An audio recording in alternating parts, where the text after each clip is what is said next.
Israel's conquering of Jericho is epic. In Joshua 6, we're told that when Israel surrounded Jericho, God commanded them to march around it 13 times. The walls then fell down and the Israelites went up into the city, killing each of its pagan inhabitants and burning it to the ground. You sure about that?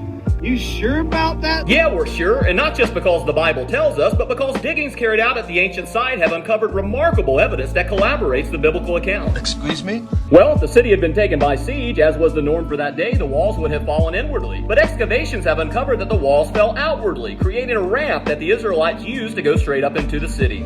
Say what?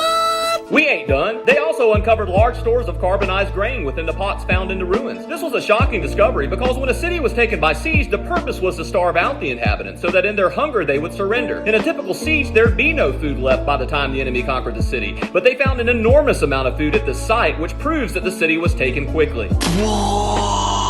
Add to that, archaeological evidence uncovered walls and floors that had been blackened by fire and thick layers of soot, confirming the biblical account that the city had been burned. With his first step! Let's go home! Let's go home, ladies and gentlemen! Let's go home! Friends, this is just one of hundreds of examples in which archaeological discoveries collaborate the biblical account. And findings continue to pile up, proving beyond a shadow of a doubt that the men who recorded these stories were doing so based on fact.